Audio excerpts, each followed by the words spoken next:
buenas tardes, muchas gracias por estar aquí, bienvenidos, bienvenidas. Os preguntaréis qué hago yo aquí, la verdad.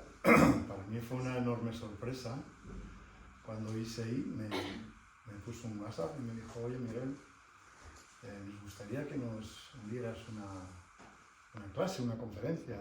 Bueno, normalmente no suelo escribirlas.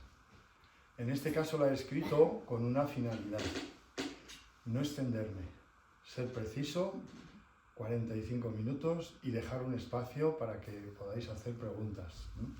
Entonces, si os parece, hacemos eso. Yo os voy a ir comentando un poco el tema que he propuesto, que el otro día pues compartimos un poco con ISEI, y lo vamos a hacer así. Entonces, en primer lugar, muchísimas gracias, ISEI, por tu confianza.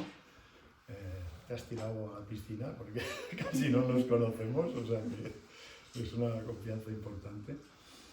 Y entonces, si os parece, me voy a presentar brevemente y luego me gustaría que por lo menos me dijerais vuestro nombre, un poquito algo, ¿no? Para que tengamos salvo que no os apetezca que salga grabado, pero si no, pues nada, pasáis, o sea, no pasa nada. Si os apetece, lo decís.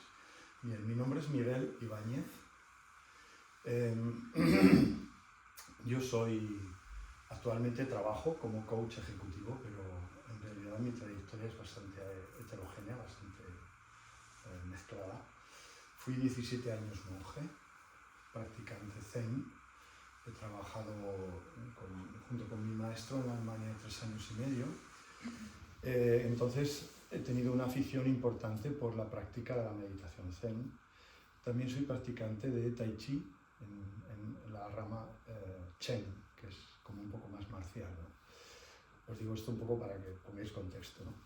He estudiado filosofía principalmente y luego me he doctorado en religiones comparadas. Entonces mi campo de investigación, uno es el campo de ganar dinero y otro es el de investigación, porque siempre he tenido esta pasión de investigación, de colaborar con algunas revistas científicas, filosóficas principalmente.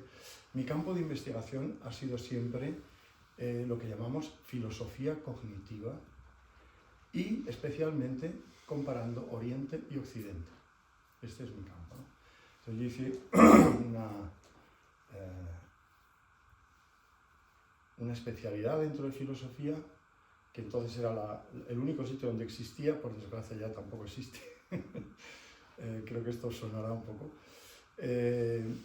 Hice una especialidad en filosofía oriental en la UNED, los años que estuvo la que fue mi maestra, María Teresa Román, que por desgracia falleció y desapareció este campo. Pero bueno, al menos 10 años estuvo un campo interesantísimo de investigación abierto en la Universidad Española para conocimiento de toda la filosofía oriental, budismo, hinduismo, taoísmo, etc., ¿no? Entonces yo tuve la suerte de pillar ese trocito y formarme con ella. Entonces, digamos, tengo un poco los dos ámbitos, ¿no? Así que desde ahí, pues hemos planteado esta clase, charla, como queráis llamarlo, que se llama Oriente y Occidente, dos miradas, una realidad, ¿vale? Entonces yo ya terminé mi presentación. ¿Quién quiere presentarse? Yo no me importa, pero espera que acabo de apuntar. Vale. Ya estoy apuntando cosas muy interesantes. Yo me llamo Sofía, soy profe de Shiatsu aquí de la escuela japonesa Shiatsu. Soy terapeuta también. Mi formación previa al Shiatsu, estudié geografía e historia. Hice luego un máster en dirección de fundaciones y trabajé durante 20 años en una fundación. Para que también vean lugar. Pero bueno, me encantaba lo que hacía, disfrutaba un montón. Era una fundación sobre valores humanos y ciencia también. Y me encantaba, pero me fui formando a la vez que trabajaba en este Shiatsu y la verdad es que me gustaba todavía más. Y al final, bueno, pues te lo resumo mucho, pues hace unos años ya como que di el salto definitivo, siempre, bueno, unos años ahí de las dos cosas a la vez, pacientes, la fundación, en fin. Pero bueno, al final pues di el salto y estoy encantada y feliz, la verdad. Disfruto muchísimo dando clase, me encanta formarme. Solo con lo que has dicho ya me parece interesantísimo tu presentación. Así que nada, soy madre de 2 hijas, casada y bueno, pues ese es mi así. Muchas gracias, Sofía. A ti, también. ¿Alguien más quiere presentarse? ¿Tú cómo te llamas?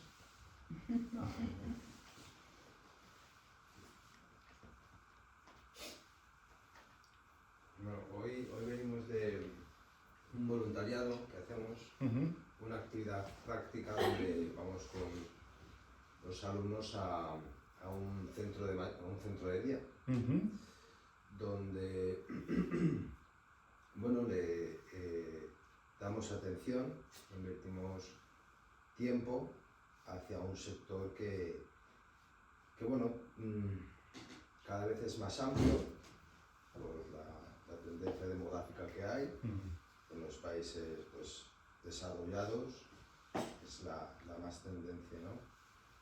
Y bueno, creemos que yo siempre he creído que la mejor sesión de coaching te la va a aportar una persona mayor. Sin duda. Porque ha sobrevivido a todo Y tiene estrategias. Claro, y ha pasado ya por todos los caminos, ¿no?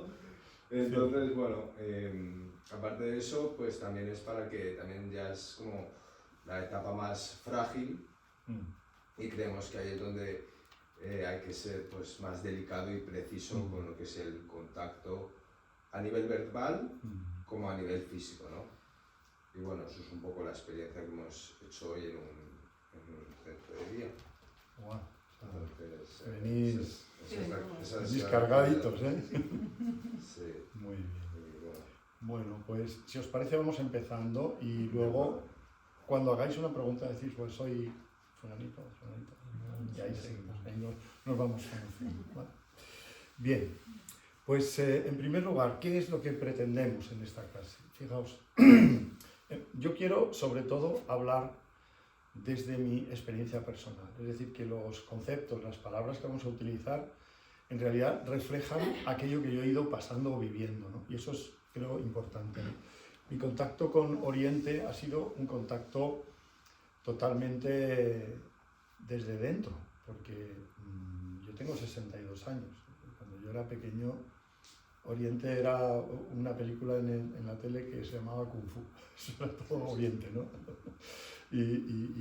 Pero tuve la suerte, ha habido muchas suertes en mi vida, no quiero tampoco alargarme con eso, pero de gente que ha ido apareciendo, ¿no? Entonces, de repente, cuando yo tenía 11 años, en la piscina donde iba con mis padres y tal, había un pintor japonés, se llamaba Onuma, vivía en Toledo, un gran pintor, creo que ahora debe tener 87, 88 años, era muy mayor, y a mí me fascinaba este hombre pintando.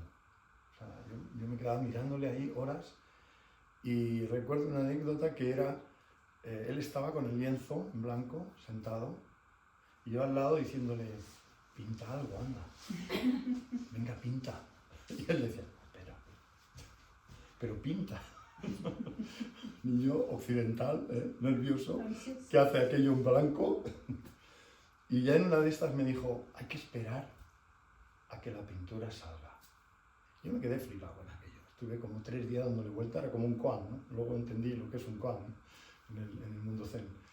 A que la pintura salga. ¿De dónde va a salir la pintura si está en blanco, no? O sea, yo todo el rato era, si pinta, pinta él, ¿no?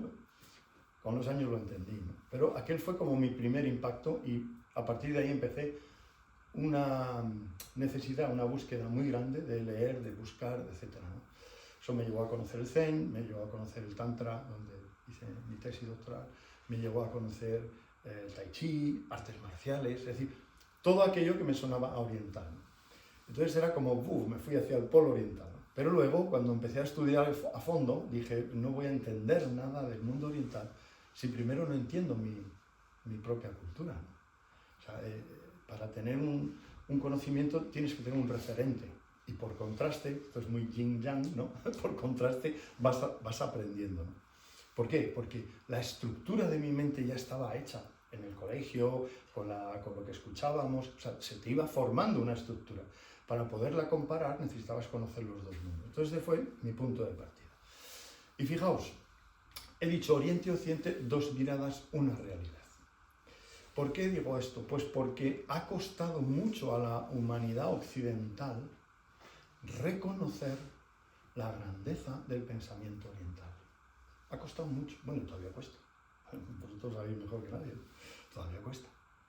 Y fijaos si ha costado que Hegel, y traigo esto escrito porque quiero citar literalmente, Hegel decía que Oriente se mantenía todavía en la fase de unidad del espíritu con la naturaleza. ¿Qué significaba eso para Hegel? Hegel es el gran pensador alemán del idealismo alemán, el desarrollador del método dialéctico, etc., ¿no?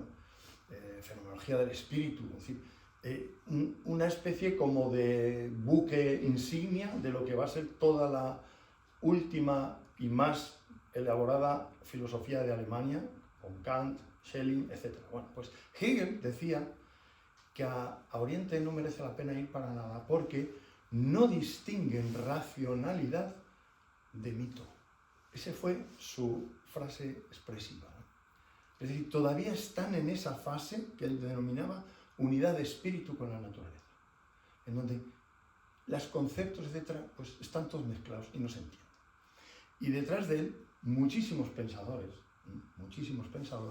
empezaron a hacer este tipo de análisis de la filosofía oriental. Entonces decían, la India es una mitología, todo aquello lleno de dioses, para aquí, para allá, todo igual. Eso no, ¿dónde sacamos ahí elementos racionales para analizar? Bien. Iban a China, ¿y qué se encontraban?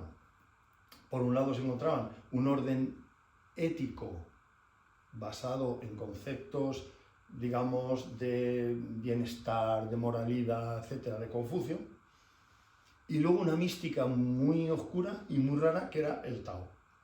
Claro, si tú lees el Tao Te Ching, como está aquí, me lo he traído para leeros un par de cosas así, porque así se ve más en directo, ¿no? Fijaos el primer párrafo del Tao Te Ching. Dice así. Y ahora poneros en la piel de un filósofo, de un racionalista, ¿no? De lo que todos, en cierto modo, hemos crecido, ¿no? ¿Qué es ciencia? ¿Qué es filosofía? ¿Qué es razón? Bueno, dice, el Tao, que puede expresarse, no es el Tao verdadero. El nombre que se puede pronunciar no es el nombre eterno. El no ser es el comienzo del cielo y de la tierra. El ser es la madre de los seres individuales. El camino del no ser lleva a contemplar la maravillosa esencia en el ser. Esto lo lee un filósofo occidental y dice, mira, os ha dejado. No me cuente estas cosas raras que no entiendo nada. Y vamos a ver por qué. Bien.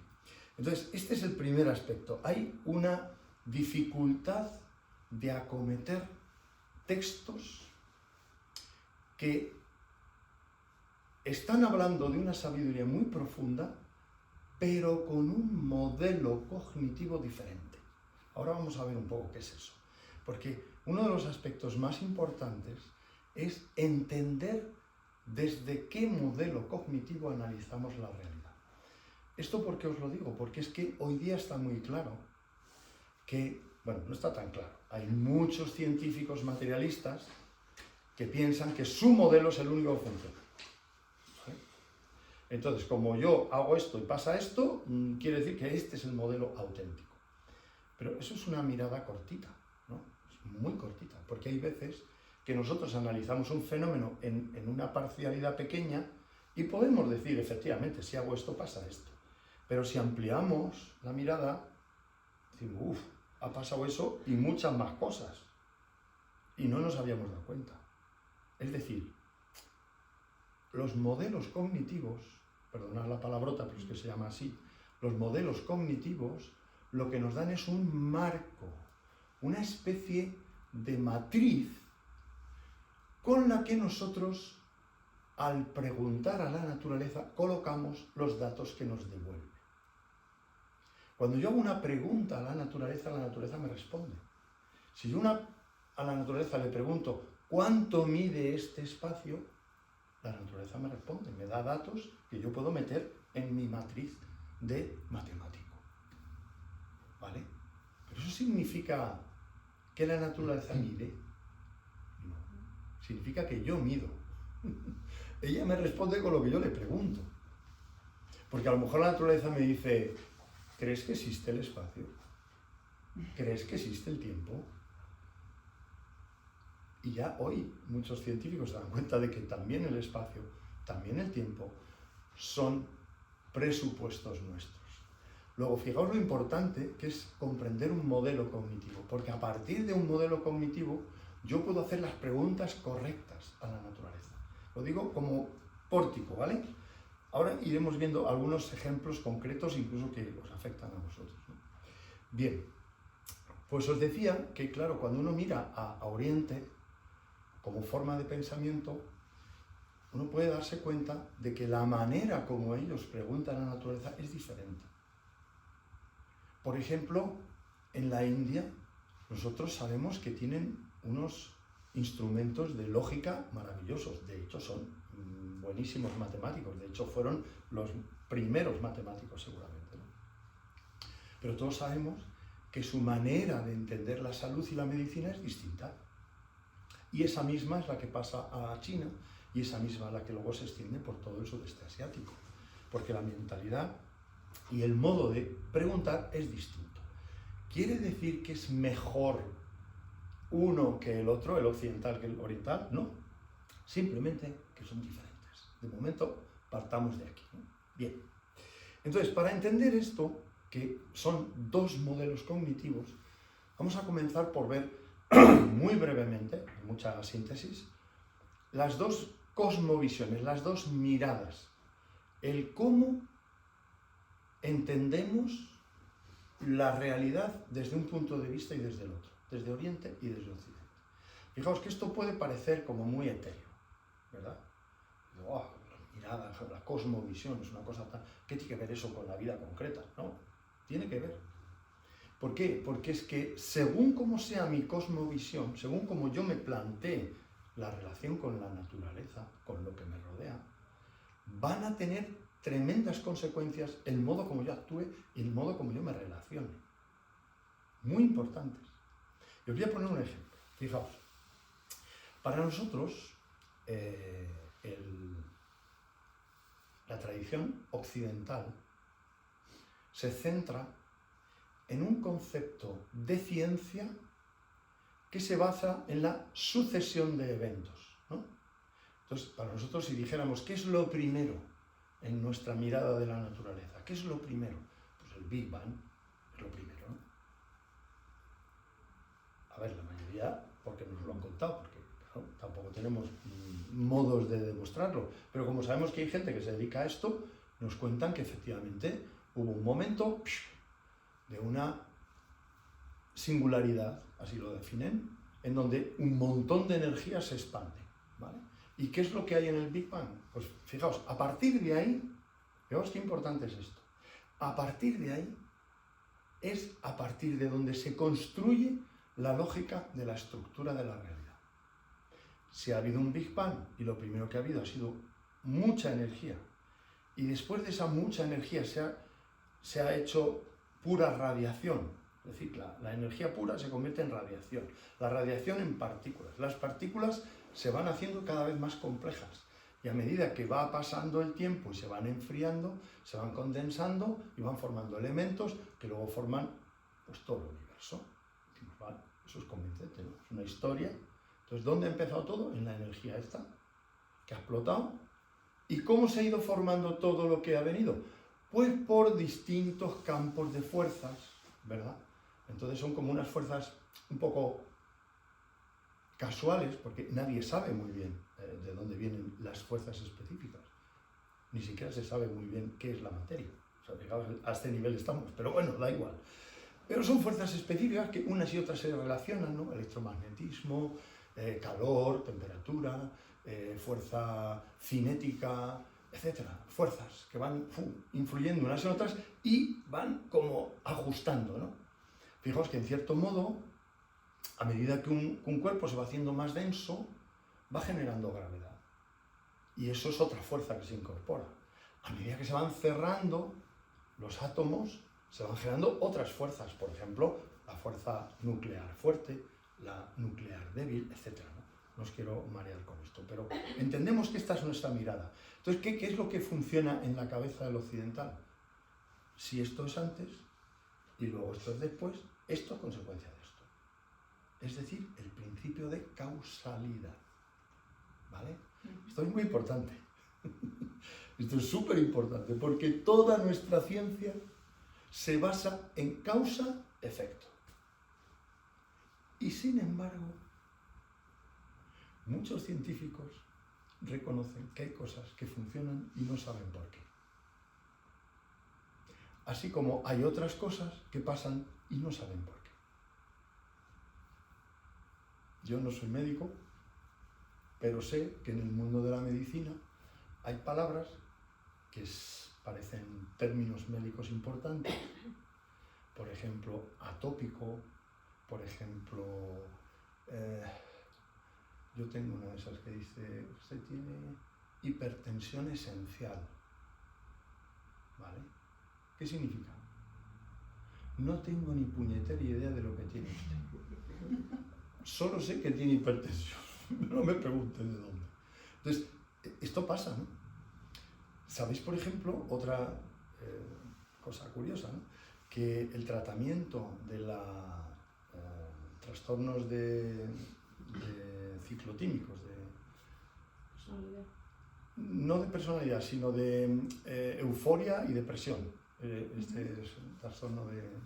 Bueno, pues se suelen tratar con litio. Bipolaridad, ¿no? Bipolaridad, efectivamente, correcto. Trastorno bipolar. Se suelen tratar con litio. Yo tengo un muy buen amigo psiquiatra, no digo porque yo sea experto, pero que una vez le pregunté, digo, ¿y dónde fue esto del tratamiento del litio? Y dice, pues una casualidad, se equivocó. ¿Cómo que se equivocó? Sí, un doctor se equivocó, dio litio en vez de otra, de lo que solían dar, y vieron que funcionaba. Y a día de hoy nadie sabe por qué, pero funciona. Entonces, esto es importante.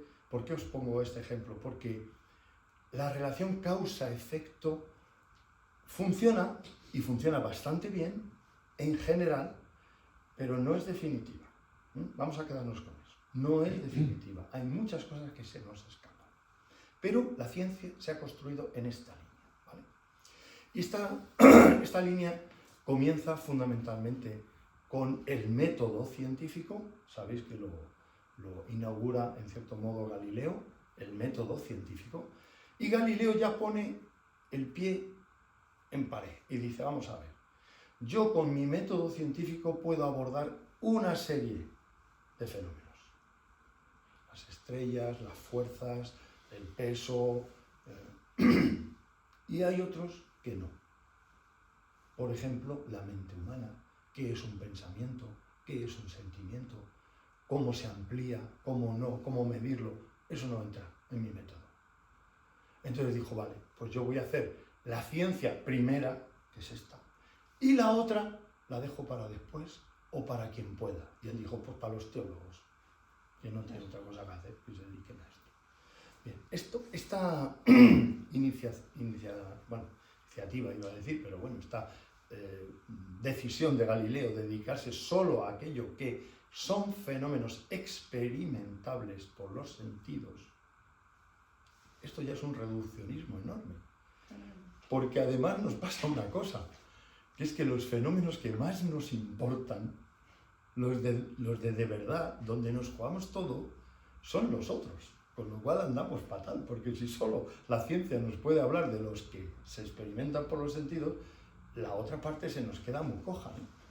Como seres humanos, nos importa qué es la belleza, nos importa qué es la armonía, nos importa cómo tener una buena relación, nos importan muchas otras cosas, más que tener un móvil. Bueno, hoy día a lo mejor no tanto, pero digamos que está bien un móvil, pero hay más cosas que son muy importantes, ¿no? Entonces, ese aspecto es muy importante. Claro, en esta visión historicista de la que he hablado, ¿verdad? Que Big Bang, ocurre un fenómeno especial, que es el nacimiento de la vida, que ese es un dato también que lo tenemos fichado, lo tenemos localizado históricamente. Y a partir del nacimiento de la vida, ¿Por qué pongo el nacimiento de la vida? Porque es un fenómeno que escapa un poco a la definición de las fuerzas que decíamos antes. Las fuerzas pueden llegar a entenderse como las que forman una molécula, ¿no? Y unas moléculas que se juntan y que van aumentando la densidad y eso genera mayor gravedad, mayor impacto, chocan unas con otras. Todo eso lo podemos entender. Pero claro, la vida es más difícil de entender. La vida es un sistema completamente diferente del otro. Y la vida, además, tiene una característica que es la autonomía. Es decir, en el sentido filosófico sería que un ser vivo se define como vivo porque es capaz de gestionarse a sí mismo. ¿Cómo? Con sus cosas, cada uno de su manera. Porque un árbol se gestiona a sí mismo traduciendo la energía solar a través de los fotones y de la clorofila, y con eso él funciona, construye, fija el carbono, crece, etc. O sea, cada uno hace su cosa, pero es capaz de gestionarse a sí mismo.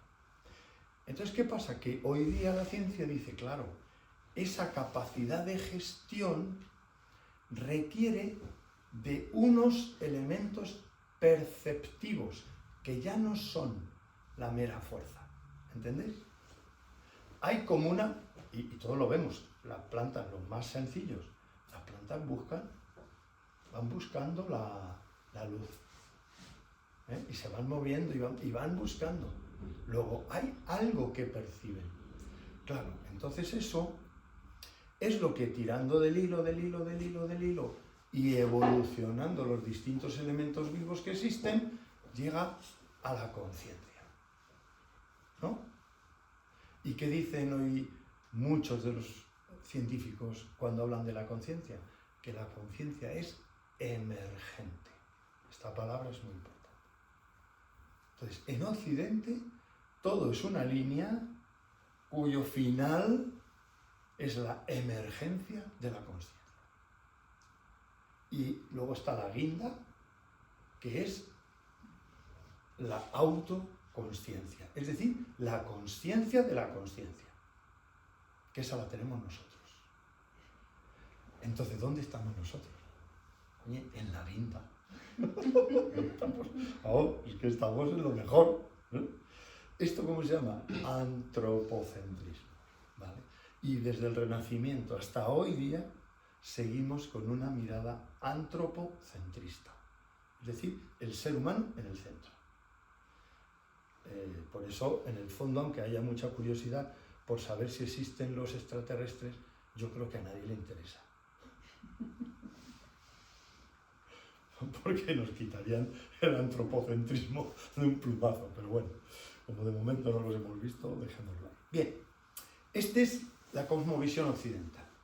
¿Cuál es la cosmovisión oriental? Fijaos, esto es muy curioso, porque en Oriente, a ver, que los orientales no son ni más listos ni menos listos, simplemente han mirado de otra manera. En Oriente, lo primero, dicen, vamos a ver, el universo es un conjunto complejo. Fijaos, ¿cuál es la diferencia? Que ellos no parten de un fenómeno, sino que parten de una mirada global.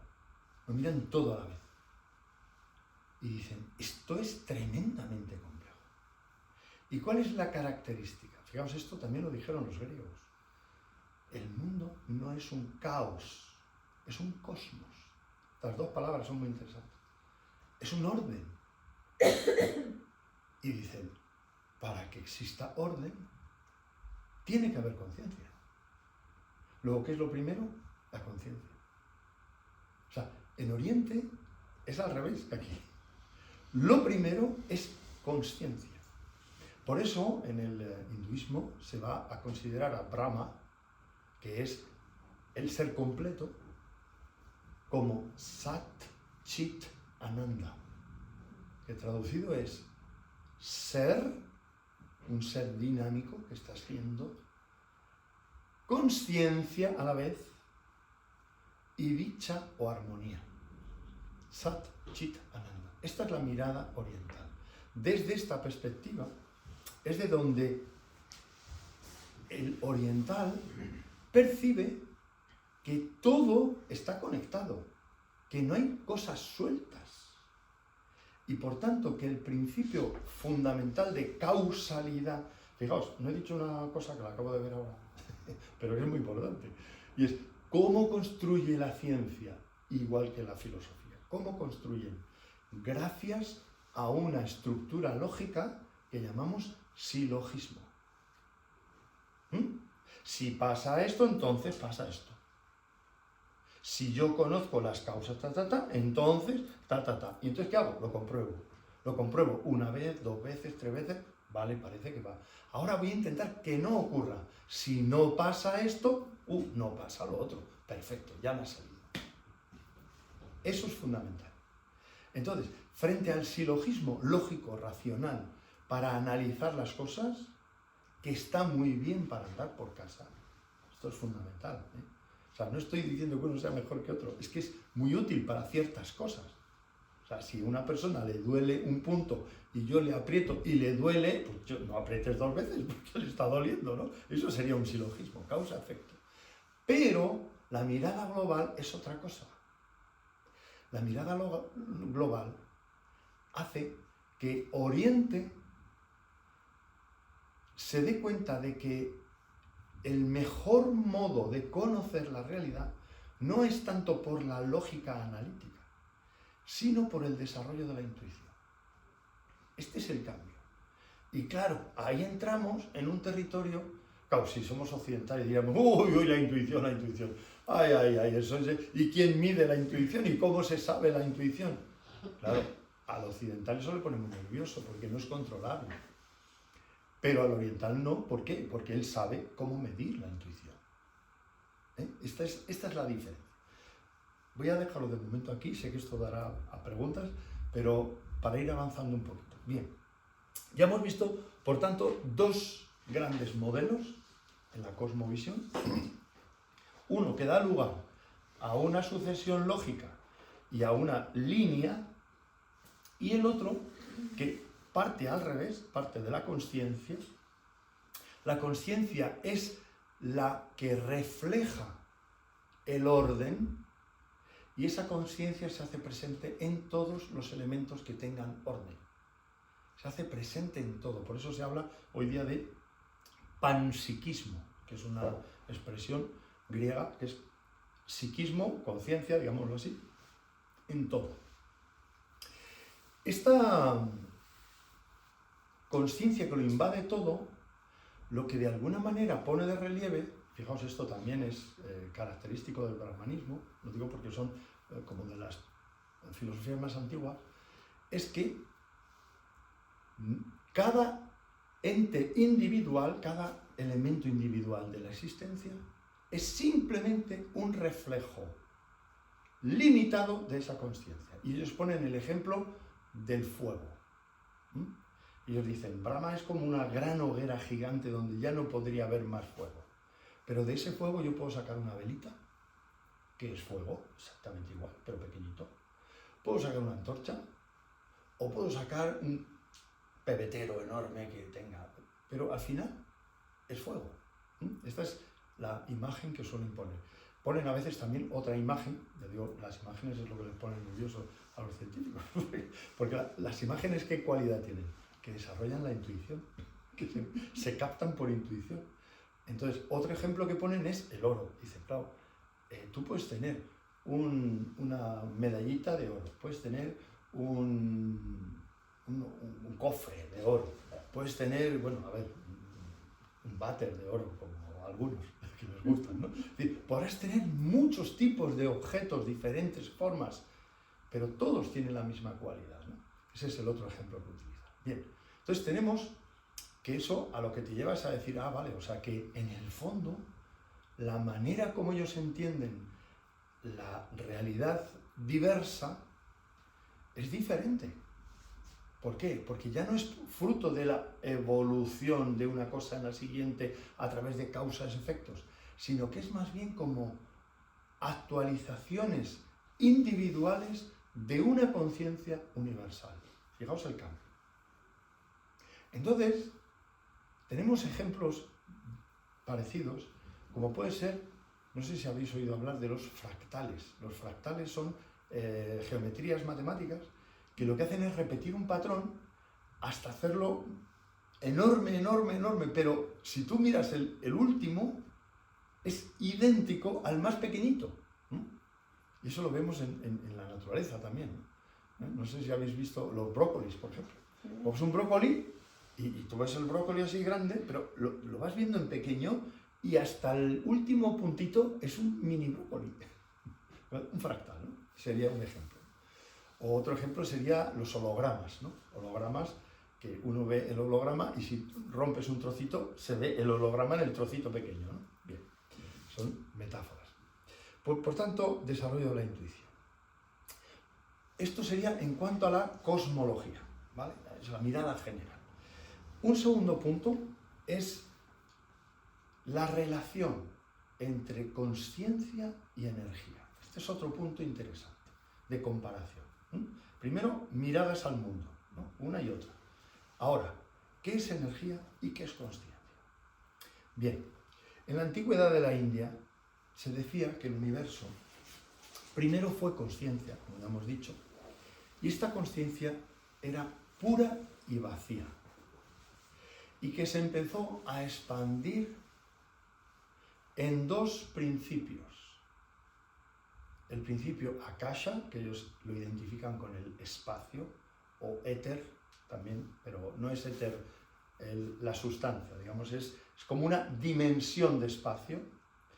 Y por otro lado, energía vital o prana. Este es el concepto oriental. Este concepto, si nos damos cuenta, está muy presente casi en todo Oriente. Aunque los términos sean sánscritos y vengan de la India, pero aquí lo hemos visto.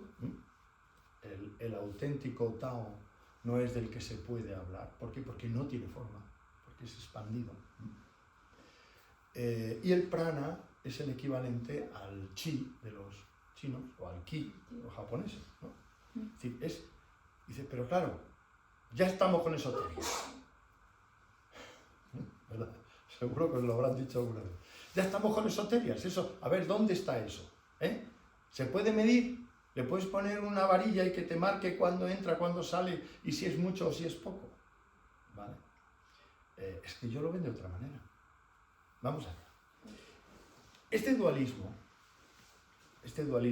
de, por un lado, espacio o dimensión en la que es posible un fenómeno, esto es otra manera de decirlo, la dimensión en la que es posible un fenómeno, y por otro lado, energía vital o impulso que hace posible el fenómeno, estos son los dos conceptos, son muy diferentes al dualismo occidental, fundamentalmente representado por René Descartes o Descartes, que lo que decía es, el universo se divide en dos.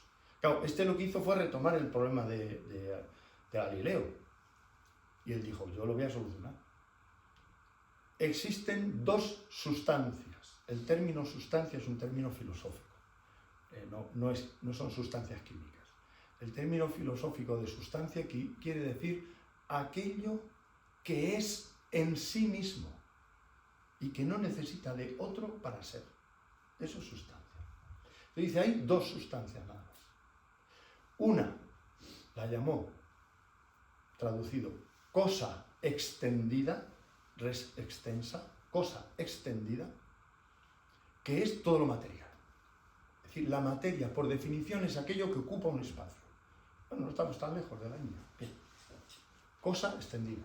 Y ahí entra todo lo que nosotros podemos medir, pesar, etc., analizar, etc. Y siempre bajo la mirada de los sentidos. No olvidemos, en física habéis oído hablar de una cosa que se llama materia oscura, ¿verdad? ¿Habéis oído hablar de eso? ¿Materia oscura? Bueno, pues la materia oscura es algo que debería estar ahí, pero que como no tengo manera de verlo, lo llamo oscura. ¿Entendéis? Es decir, si no está en mis sentidos, si yo no puedo, a ver, cuando digo sentidos, con toda la tecnología que nos permita llevarlo a nuestros sentidos, porque claro, también yo en los sentidos tengo un telescopio, ¿verdad? Yo si miro no veo el cúmulo de no sé qué galaxia, pero si miro por el telescopio sí que lo veo. Quiero decir que los sentidos con toda la tecnología que nos permite. Yo un electrón pues no lo veo, pero con un microscopio electrónico se pueden ver. O unas radiaciones mínimas se pueden ver en un diagrama de un acelerador como el CERN, ¿no? Es decir, que al final lo tienes que traer a los sentidos. Esto es lo que llamamos experimental. Por eso se hizo tan famoso el bosón de Higgs, porque el bosón de Higgs estaba solo en un papelito. En el papelito donde el señor Higgs había hecho una serie de demostraciones físicas que con su racionalidad causa-efecto había dicho, pues tiene que haber uno de estos. Pero hasta que no se vio, nadie se aseguró de decir, esto es cierto. Luego, tiene que llegar a los sentidos. Esto es muy importante. Bien. Pero nosotros sabemos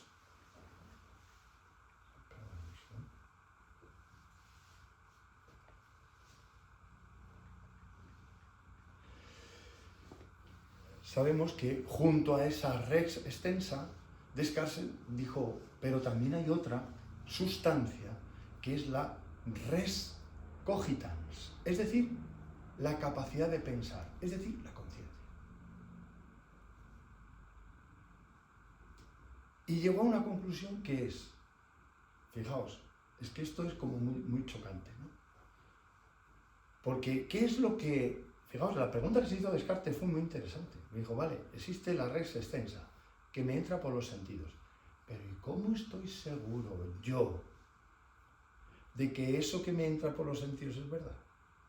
Esta fue la gran pregunta de Descartes. Y esta pregunta es también muy oriental. ¿Cómo estamos seguros de que lo que percibimos, conocemos, sentimos es real? ¿Quién nos asegura de que esto no es un sueño o que no es una ilusión? Esta es una gran pregunta a lo largo de todo el pensamiento. Entonces es cuando Descartes desarrolla esa mirada hacia lo no físico, diciendo, si yo soy capaz de pensar, en el fondo tengo que estar viviendo, tengo que existir. Por eso, cogito ergo sum. Pero dijo, bueno, ¿y si lo que yo pienso no es tampoco real? No solo lo que yo siento, sino lo que yo pienso. Y Descartes entró en una polémica resolución que es lo más irracionalista que existe. Él era racionalista, ¿no? Y es decir, hombre, Dios es bondadoso. No me puede estar engañando toda la vida. O sea que su último recurso fue decir que si yo pienso esto es porque Dios me ha creado de una manera que pensar es razonable, eso me hace existir y por tanto puedo sentir y vivir las cosas. Bien, esto, aunque sea anecdótico, tuvo y ha tenido y tiene una importancia fundamental en el desarrollo de la ciencia occidental. ¿Por qué? Porque lo que viene a decir es que la ciencia se basa en los sentidos y eso es lo que de verdad cambia nuestra experiencia. Y de ahí viene toda la ciencia, lo que vivimos. La física, la química, la matemática, la medicina, etc. Solo en eso. Bien. ¿Cuál es la diferencia con Oriente? Y aquí sí que entramos en un terreno realmente de enriquecimiento. ¿Qué nos aporta Occidente? Nos aporta la mirada analítica, la cual es muy buena. La mirada analítica, el conocimiento de las partes. La ciencia occidental nos hace grandes especialistas. ¿Sabéis lo que es un especialista, no? El que cava en un pozo. Y en general, si veis nuestro entorno, la mayoría de las personas por eso me hace muy feliz estar con vosotros, ¿no? Porque justamente lo contrario de un especialista es un generalista. Entonces, la filosofía es generalista, lo que mira es al todo, a intentar ver el puzzle completo, mientras que el especialista es especialista en la pieza.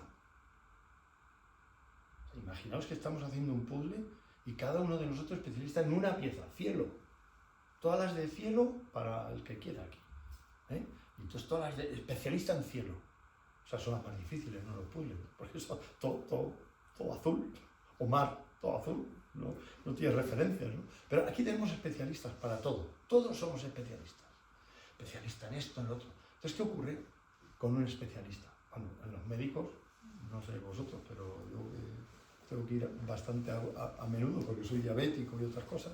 Y como era hipertenso esencial, pues claro, tienes que ir allí y dices, sí, mire, pero es que aparte de eso, dice, no, aparte no. O sea, ¿usted a qué ha venido?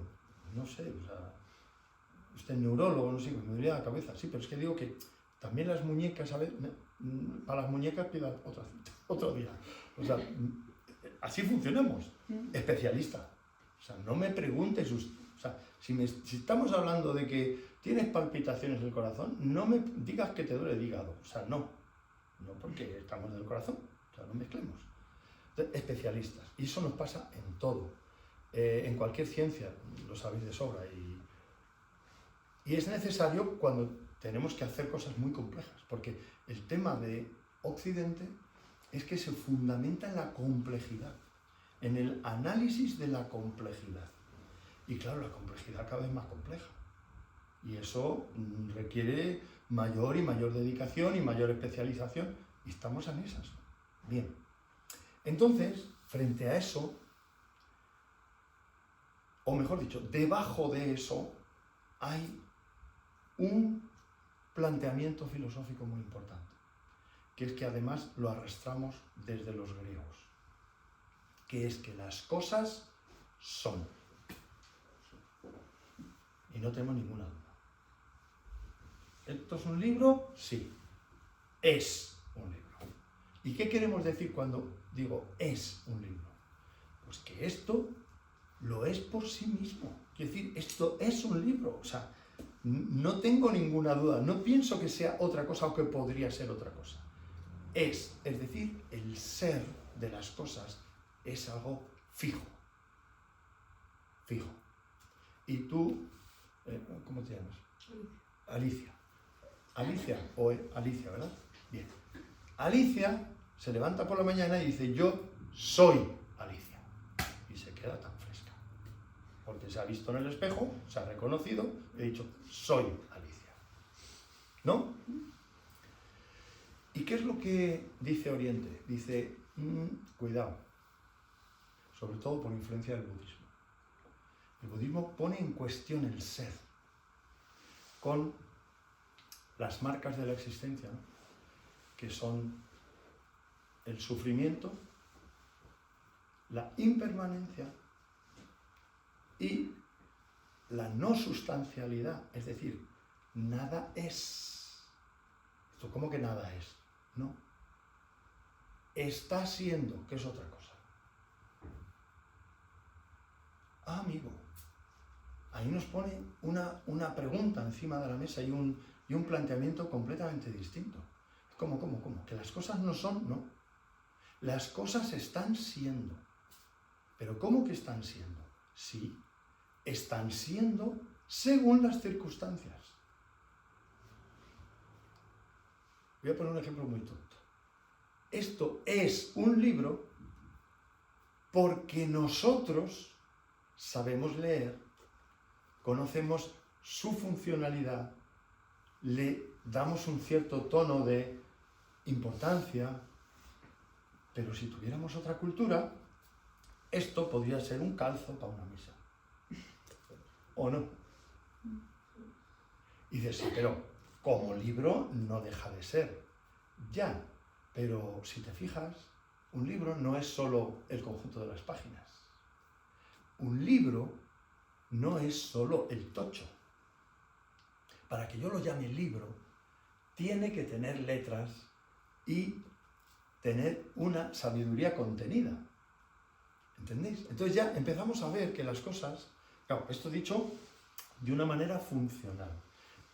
¿Por qué os digo esto? Porque la mirada cambia. La mirada ya no es fija. Esto es, esto es, esto es. No, es dinámica. Esto está siendo, y está siendo en función de sus circunstancias que lo hacen posible. Por ejemplo, es un libro porque la temperatura ambiente es de 25 grados. Bueno, me estoy inventando, pero más o menos. Porque si la temperatura ambiente fuera de 300 y pico, dejaría de ser un libro. Cambia una circunstancia y cambia la cosa. Entonces, si esto lo aplicamos a un ser vivo, todavía mucho más. Porque es que un ser vivo se está haciendo constantemente. Y ese Alicia que hoy se ha mirado en el espejo, mañana va a ser otra. ¿Por qué? Porque ha estado en esta charla. Porque sus células de ciertas partes de su cuerpo han cambiado todas, otras van cambiando poquito a poco, porque le ha pasado no sé qué cosa en el camino y eso le ha alterado su emoción. Es decir, no somos fijos, estamos en permanente cambio según las circunstancias. Y si algunas de estas circunstancias se alterasen un poquito, pasaríamos a ser cosas muy raras. Imaginaos que la gravedad, que en vez de 9, no sé qué, pasase a 11. Pues, o se quedara en 5. No sé. Pues claro, una sola circunstancia. ¿Entendéis? Luego, estamos siendo. Es otra mirada. Vale, estamos ya casi terminados. Bien, pues, ¿qué tiene que ver eso con... Esto tenía que ver un poco con conciencia y energía, ¿os acordáis? ¿No? Conciencia y energía, dos miradas. ¿Qué tiene que ver eso con lo que nosotros experimentamos? Pues precisamente que la mirada oriental lo que nos dice es, si el ser está siendo, es dinámico, y si es dinámico está moviendo energía para estar siendo. Y de aquí viene el concepto de prana, de esa dinámica interrelacional que hace que algo esté siendo de manera armónica, de manera de ser lo que somos, es decir, un cuerpo con el aspecto que tenemos o una flor con el aspecto que ella tiene. Es decir, el movimiento interno es relacional, por eso es absurdo intentar buscar el prana con un péndulo o con una cosa física, porque es una dinámica relacional. Es algo así como, ¿tú podrías medir la relación de madre con tu hijo? ¿Con qué lo mides? Ahora bien, ¿existe la relación de madre con tu hijo? Tanto que existe, como que a ti te ha cambiado. ¿Entendéis? Es decir, una persona, en el momento que es madre o padre, ya no es como era. ¿Le guste o no? Hay un cambio, y ese cambio viene de una relación. Ahora bien, ¿la relación es una energía que yo puedo medir? No. ¿Entendéis? Esto es muy importante. Luego, la interdependencia es la mirada de Oriente. Todo es fruto de infinidad de condiciones que hacen posible que esto sea esto en este momento. Y eso es difícil de percibir. ¿Por qué? Porque cuando yo miro algo. ¿Eso qué significa? Que es que mis sentidos se circunscriben al objeto. Porque mis sentidos están hechos para yo sobrevivir. Y para sobrevivir tengo que distinguir una manzana de un trozo de arsénico. Para sobrevivir. Pero eso no significa que me permita ver la realidad como es. Me permite sobrevivir, pero no ver la realidad como es. Porque en la realidad todo está interactuando en todo constantemente. Y este es el punto diferente. Termino con un par de aspectos que nos hacen ver un poquito cómo ir hacia una mirada integradora, que es un poco el final, ¿no? Ya hemos visto que hay como diferencias, hemos visto que algunas de estas, no he querido extenderme, pero algunas de estas que en Oriente se habían intuido, resulta que en Occidente, a través de la propia ciencia física, sobre todo física cuántica, etc., se han empezado a ver que no son tan ilógicas. Por ejemplo, lo de la interdependencia, por ejemplo, lo de la construcción mental a partir de los estímulos. Es decir, hoy día todos los psicólogos y neurocientíficos se dan cuenta de que nuestra percepción es construida, que no es un reflejo, es totalmente construida. Y tan construida que hay una parte importante que es inventada. O sea que... Pero va llegando. Entonces ya empezamos a ver como que hay puntos de contacto, ¿no? Entonces vamos a ver algunos aspectos y prometo en 3 minutos hacerlo. Vivimos en una sociedad de especialización y hedonismo. Son como los dos polos, ¿no? Especialización, saber las cosas, y hedonismo, rápidas. Ya. O sea, yo quiero esto ya. En todos los campos, ¿no? Yo recuerdo cuando mi papá se compró su primer coche, que vino súper contento a casa porque en 2 meses se lo tenía. O sea que el concesionario, tú comprabas el coche, lo pagabas y a los 2 meses te lo daban. ¿Y ahora qué hacemos? Vamos a un sitio donde salgamos conduciendo, fundamentalmente, ¿vale? Entonces, esto es importante. Y esto tiene una repercusión muy fuerte en la dedicación profesional también. Proliferan numerosos cursos que pretenden formarte en 2 fines de semana. Llega usted 2 fines de semana y ya mañana está usted a tope. Bien. A mí me pasa continuamente. Yo me he formado en mindfulness y claro, como vengo de una experiencia del Zen, me dicen a veces las empresas, oye, ¿podrías darnos un curso, que encima le ponen la palabra curso, un curso de mindfulness de 45 minutos? Y digo, te voy a hacer una pregunta, ¿te podría dar un curso de aprender natación en 45 minutos?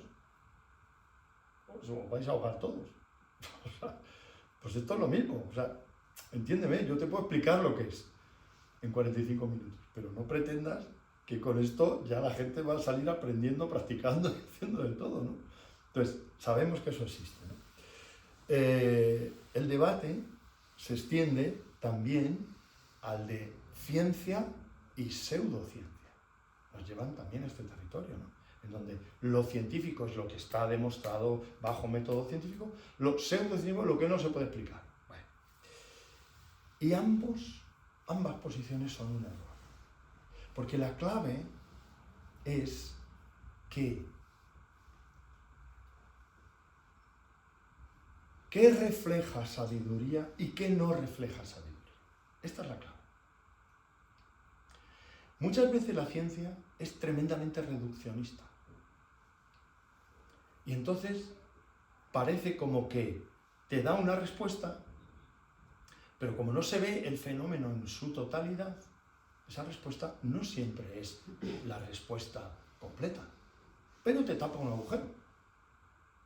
Claro, es decir, te arregla un problema inmediato, pero te tapa un agujero. Lo digo porque en Oriente la mirada fue diferente. La mirada fue buscar la armonía, buscar la integración. Y en Estados Unidos hace unos años han empezado a hablar de medicina integrativa. ¿Por qué? Pues porque precisamente es más importante. Y ahora aquí, en Occidente, estamos empezando a hablar de, por ejemplo, medicina del estilo de vida. Ah, claro. Porque es que no es muy lógico solo tapar agujeros. Me duele la cabeza, me tomo la pastilla, me duele no sé qué, me tomo lo otro, me quita no sé qué, que es muy útil cuando hay una emergencia, cuando hay una situación grave de crisis, pero no es el único método para todo. Ahí es donde yo voy a las dos miradas. Claro, evidente que si a mí se me rompe una pierna es muy útil que me la operen. Y es maravilloso tener esa capacidad analítica de reconstruir, de tecnología que lo permita. Claro que sí. Pero ¿no es también maravilloso ser capaz de desarrollar una manera de vida saludable que me haga enfermar lo menos posible? Pues yo creo que es lógico, ¿no? Bueno, pues estas son las dos miradas. Y este es el terreno de la integración. Pero no olvidemos que en la mirada integradora a veces se pierden aspectos fundamentales de la armonía general. Por eso, no es posible integrar sin una actitud ética, sin un compromiso ético. Si tú estás como viviendo en dos territorios a la vez, diciendo sí, la armonía, lo integrador y tal, pero tu vida no está en esa armonía, al final no vas a ser capaz de comunicar eso. Es imposible. Por eso la armonía te incluye a ti dentro. Esto es lo que quería deciros, ¿no? Es decir, cuando tú actúas desde esta mirada integradora, tú estás dentro de la mirada. ¿No os ha pasado alguna vez que cuando uno va al médico sientes como que el médico está fuera? Totalmente fuera. Es más, quiere estar muy fuera. Y dice, no, pues, lo que le pasa a usted, le pasa a usted. Yo le digo lo que tiene que hacer, pero aquí la mirada integradora nos mete dentro. Pero no porque te hagas uno con el drama de la persona, porque entonces te serías incapaz de vivir.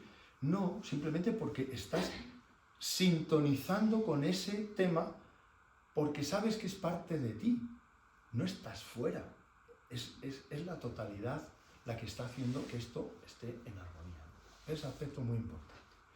Después, hoy día las mayores fuentes de patologías graves que conocemos es el estrés. Es una de las mayores y está reconocido por la OMS. O sea, y el estrés es debido al modo de vida. De tal manera que generamos un ritmo de vida que es un no vivir. Este estrés se fundamenta en un pensamiento de fondo que es no es suficiente. ¿El qué? Todo. No es suficiente el tiempo que tengo, no es suficiente el trabajo que desarrollo, tengo que hacer más, no es suficiente lo buena madre que soy, tengo que ser mejor madre, y así, pum, pum, pum, no es suficiente, no es suficiente, no es suficiente. Eso lo que nos está creando todo el rato es una sensación de no llego, me falta, no llego. Y eso, evidentemente, impide vivir con armonía nuestra relación cuerpo-espíritu, de donde surge la ansiedad, la depresión, multitud de manifestaciones físicas que conocemos. Y la ciencia nos aporta conocimiento preciso de causas y de efectos de las cosas, sí, pero no nos muestra muchas veces cómo integrar todos estos elementos para que podamos recuperar esa armonía.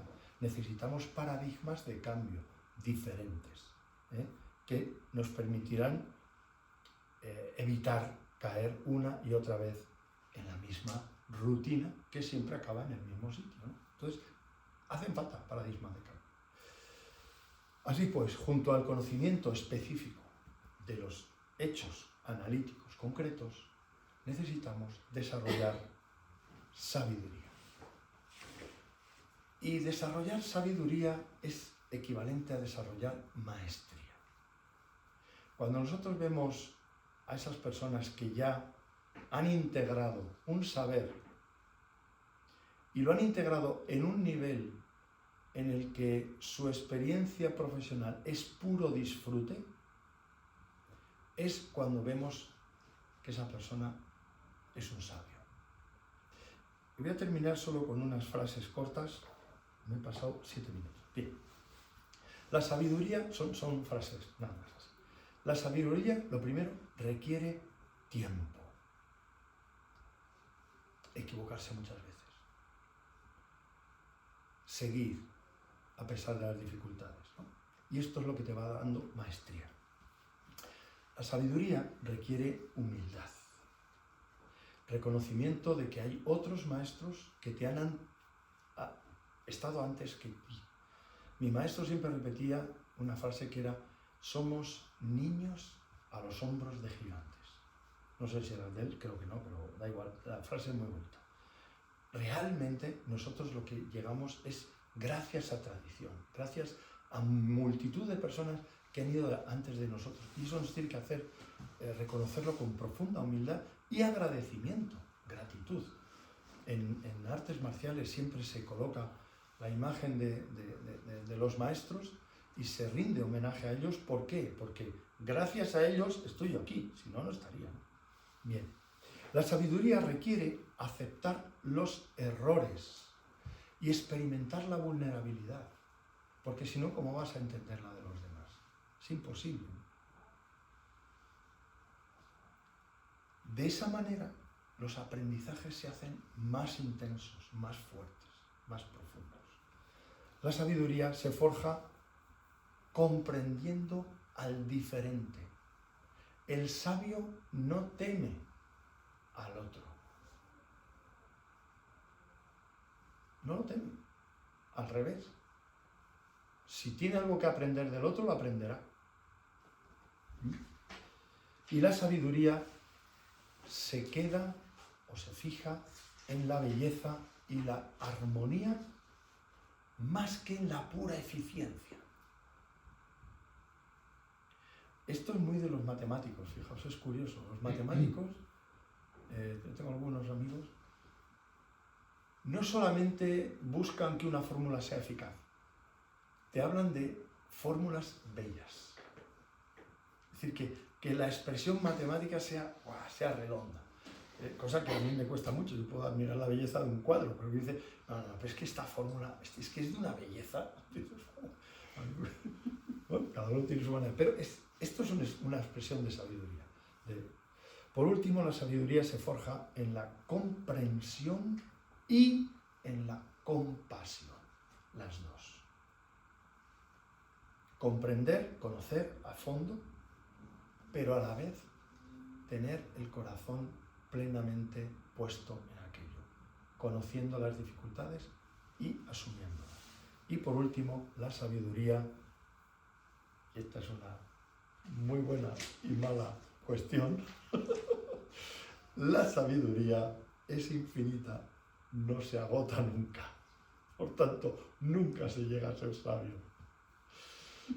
Quiero terminar esto, y ya empezamos con preguntas si queréis, con una frase que refleja muy bien casi todo esto que hemos estado diciendo, del Tao Te Ching. Dice: he visto fracasar varios intentos de conquistar y manipular el mundo.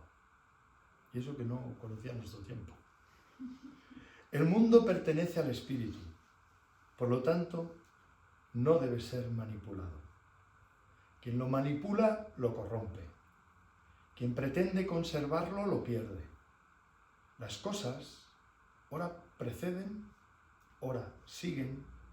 Algunas son como un soplo cálido, otras como un viento frío. Las cosas unas veces son fuertes y otras débiles. Unas veces flotan y otras se hunden. Por eso, el sabio evita todos los excesos. Quien conoce a los demás es sensato. Quien se conoce a sí mismo es sabio. Quien vence a los demás es fuerte. Quien se vence a sí mismo es poderoso. Quien consigue sus propósitos es voluntarioso. Quien se contenta con lo que tiene es rico. Quien no abandona su puesto es perseverante. Quien no muere ni siquiera con la muerte posee la vida. Es un buen plan. Es un buen plan.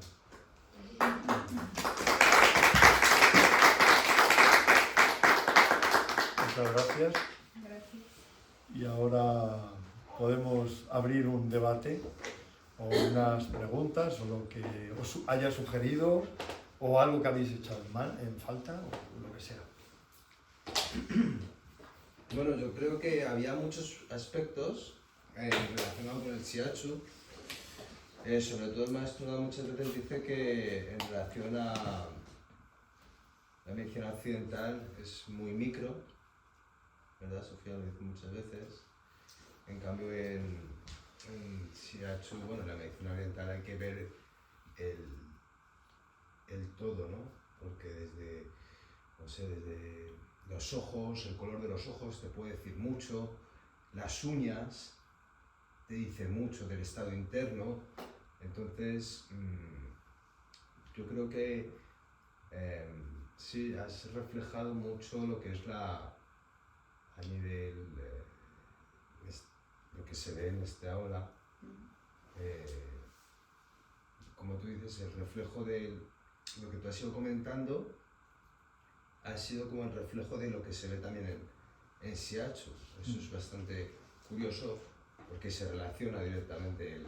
No nos habíamos puesto de acuerdo. No, es importante. Sí, bueno, no sé si Sofía, tú que Yo eres profe... muchas preguntas y o sea, me parecía fascinante. Además, te explicas tan bien que es un gusto escucharte. Yo quiero escucharte más veces donde sea. No verás donde sea. Es verdad que muchas cosas que has dicho, bueno, muchas no, algunas de las cosas que has dicho, sí intentamos en la escuela dar esa visión un poco de la visión oriental. Es verdad que trabaja por el shiatsu, pero estamos en España. Gracias. Pero hay muchas cosas que sí que me han resonado mucho, ¿no? Pues que tengo un montón, pero tampoco voy a decir todo, ¿no? Esa necesidad de todo inmediato, hoy en día se ve en los alumnos mucho. Claro. Se ve en los alumnos mucho.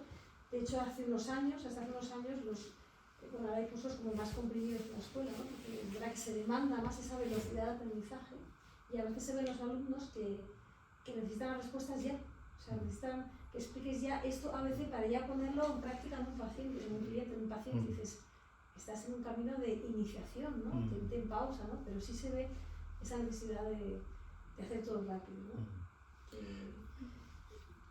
Yo creo que, perdona, ya que lo comentas, creo que hay un aspecto muy importante de por qué me pasó hace muy poco. Yo con esta práctica de Tai Chi que os he dicho llevo muy poco tiempo, llevo 1 año y medio.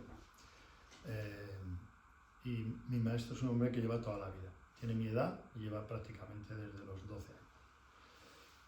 Y me pidió que diera una charla sobre meditación zen a la Federación Española de Karate y de Artes Marciales Chinas. Y la mayoría de la gente cuando venía después de la no fue charla, porque fue como un taller, ahí sí que estuvimos como unas 4 horas y media, ¿no? Haciendo práctica, sentadas, etc. Y muchos venían y decían, ¿esto teníamos que haberlo hecho antes? Porque es que ahora entiendo un montón de cosas. Es decir, ¿por qué ha habido esta relación entre la meditación y las artes en todos los sentidos? Artes pictóricas, curativas, etc. Porque hay que educar esa mirada. Hay que transformar ese modo de relación. Y eso no se hace en una tarde. Y por eso es normal que el paciente, el alumno quiera ver la eficacia inmediata, pero es que hay un paso previo, que es cómo te colocas tú para que puedas entender esto que está pasando. Pues es verdad que la velocidad que vivimos es muy difícil. Y luego, al hilo de esto, claro, igual que el mundo occidental, hablo en general, ¿vale? Cada vez tiene más ganas de conocer lo oriental en profundidad, un poco lo que tú dices. No está pasando lo contrario, es decir, la sociedad oriental se está occidentalizando tanto que está perdiendo esa mirada oriental. Pero claro, eso maestro también lo he dicho una vez, ¿no? Yo le he oído maestro Noda, ¿no? Decir, pues eso, como lo que él vivió en el Japón, él se formó, no tiene nada que ver con ahora. Entonces, claro, también en el mundo oriental se está occidentalizando de tal forma que se puede estar perdiendo esa mirada. Pero, entonces, estoy de acuerdo, pero eso es normal cuando hay un encuentro. Es decir, cuando tú encuentras, entonces de repente estos se obsesionan más por esto y estos de repente se obsesionan más por esto. Entonces, claro, estamos en esa fase. Luego tiene que haber otra fase que es la de retraer, seguramente. Es decir, va a haber muchos orientales jóvenes que van a empezar a preguntarse por sus orígenes y van a, creo yo, esto es mi hipótesis, van a volver a sus raíces, a sus tradiciones. De hecho, mi primer maestro zen, que fue un monje japonés, Muichi Ozaki Roshi, él había estudiado medicina occidental y se había hecho protestante en su juventud. Y después de la carrera se metió a estudiar medicina oriental y se hizo monje zen y maestro zen, y era 10º dan de Kyudo, disparaba el arco. Es decir, que puede empezar a ocurrir también eso, ¿no? Que muchos, después de haber conocido Occidente y ver que tampoco es la panacea, recuperen. Y en esa vuelta es donde nos vamos a encontrar en el punto intermedio, que a lo mejor no es muy breve, muy pronto, pero esa es la vuelta maravillosa, en la que, bueno, algunos estáis, vosotros estáis. Quiere decir, en ese ir para allá, volver para acá, y entonces decir, bueno, aquí ha habido cosas buenas, nadie puede negarlo, todo lo contrario, pero no hemos encontrado el 100%. Y allá ha habido otra parte que nos falta. Entonces, a ellos les falta la nuestra, a nosotros les falta la suya. No es como el yin y el yang, o sea, son dos realidades que se complementan, que no pueden llegar. Efectivamente. Y la medicina occidental y oriental yo creo que es igual, o sea, yo creo que deberían coexistir y compenetrarse y completarse una a otra, ¿no? Pero aquí en España yo creo que vamos muy por detrás. Bueno, cada circunstancia ya es... De entender eso, ¿no? En España en general vamos por detrás de muchas cosas, ¿no? De hecho, cogiendo el hilo, de hecho en Japón ahora es más común que la gente por así joven se vaya a la tradición de los campos, o sea, volviendo, como te he dicho, a la naturaleza, al labrado, como hace 50 años. O sea, es como, me imagino que puedes llegar a un punto ya con lo moderno hasta cierto punto, donde esté el equilibrio, porque también la parte moderna tiene sus cosas confortables, ¿sabes? sí. Entonces eso es... Sí, eso O sea, es evidente, o sea, es evidente. Nos ha aportado, fijaos una cosa bien curiosa, perdonad, ¿no?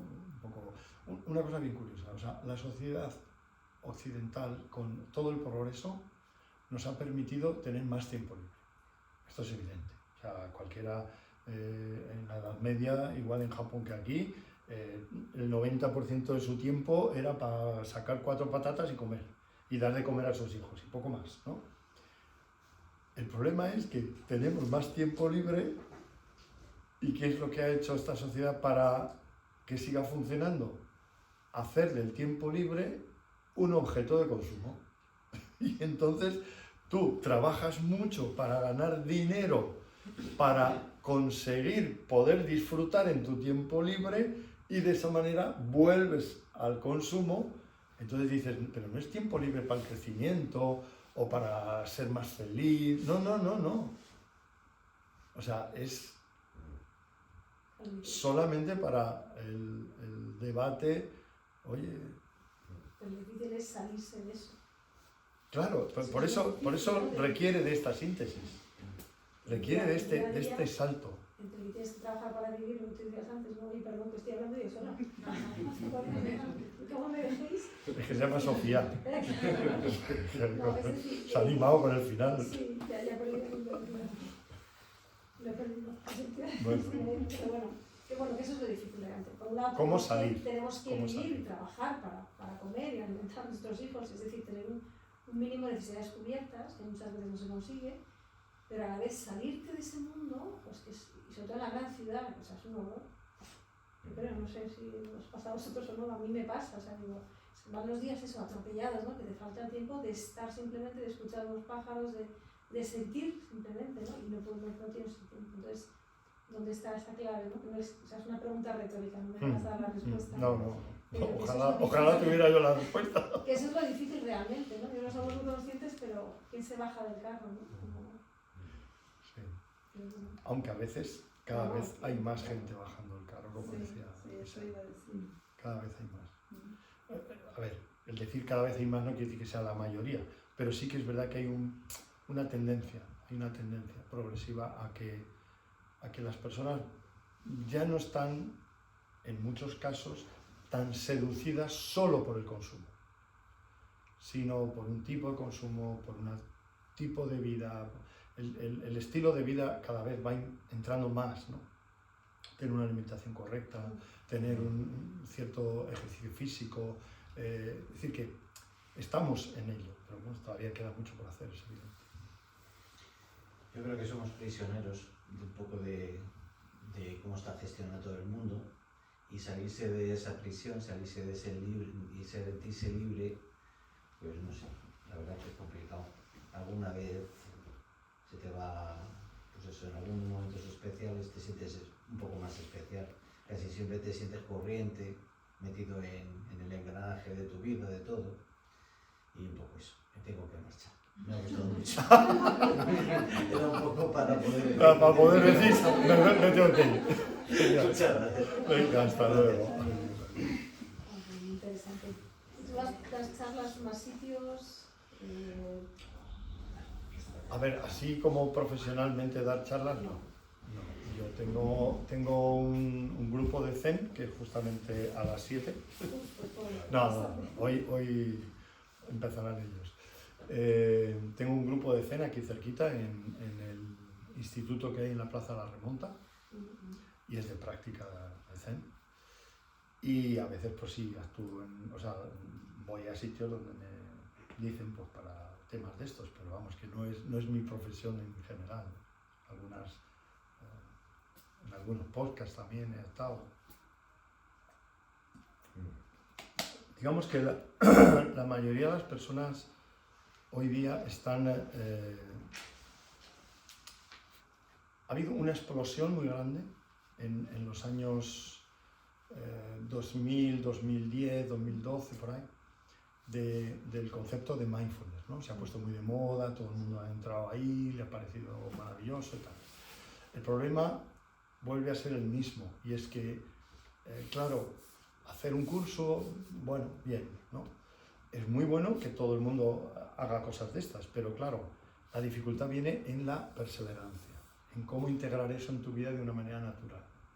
Yo me acuerdo que mi maestro Muichi, cuando yo empecé con él, yo le pregunté, maestro, porque siempre decía, importante la postura, ¿sabes? En el Zen es muy importante la postura. Bueno, entonces, la pregunta de tu alumno es la misma que hice yo, ¿no? Bueno, ¿y cuánto tiempo se tarda en tener una buena postura? Y entonces se me quedó así, muy, muy japonés, muy así como hace Issei, se me quedó así. Es verdad. 10 años.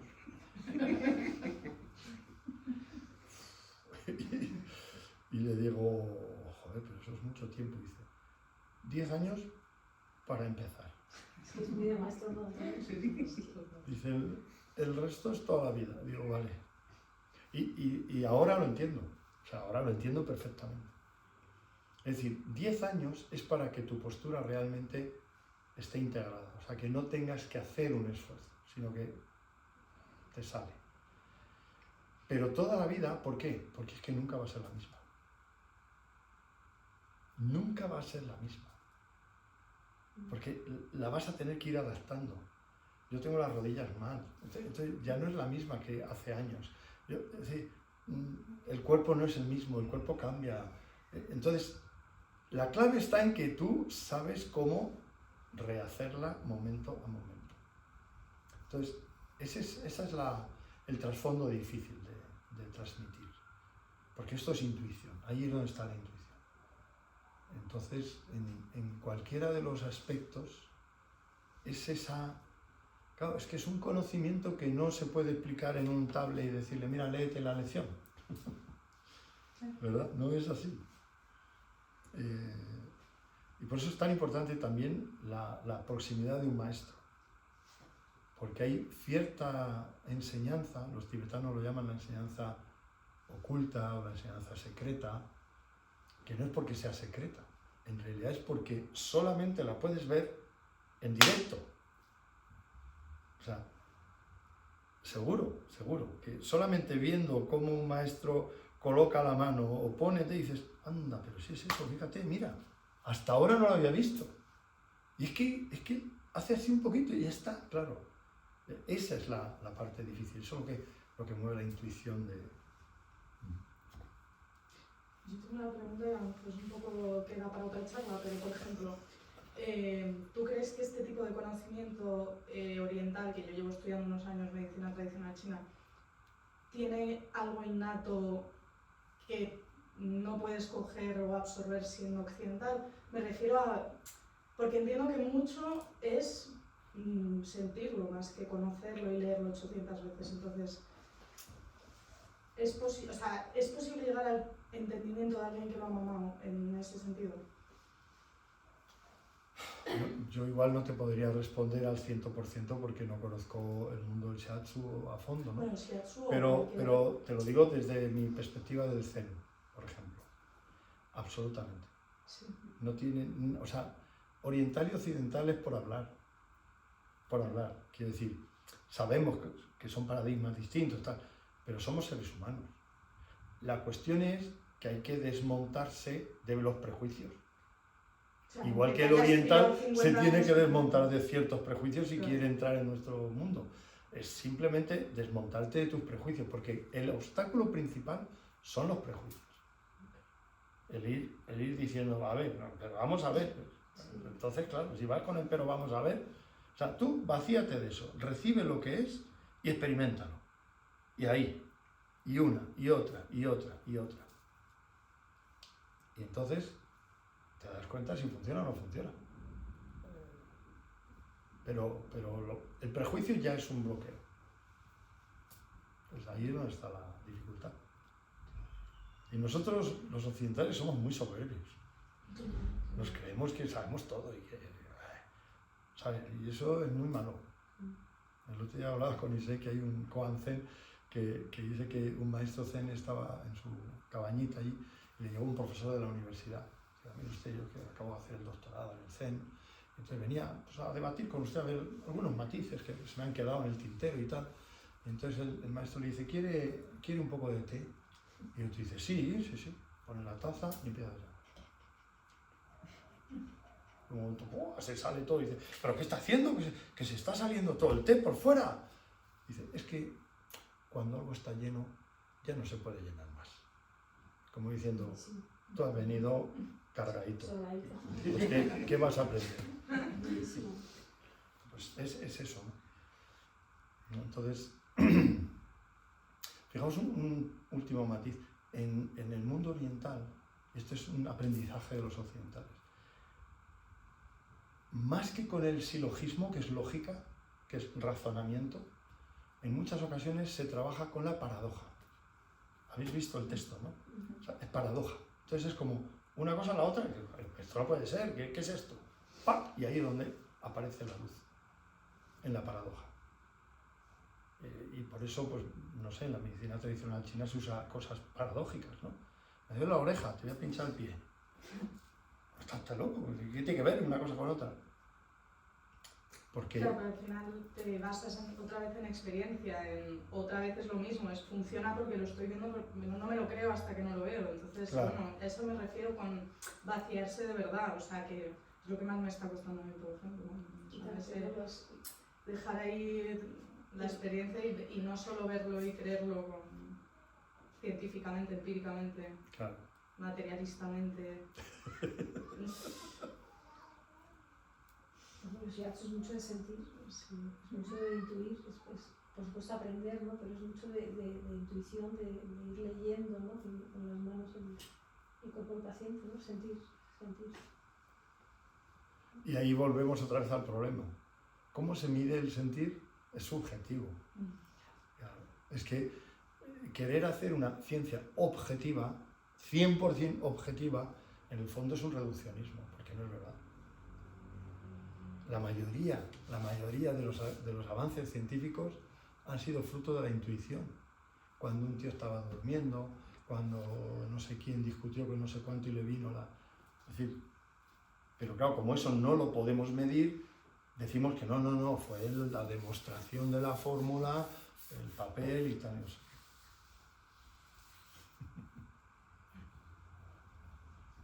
No sé. ¿Alguna pregunta más?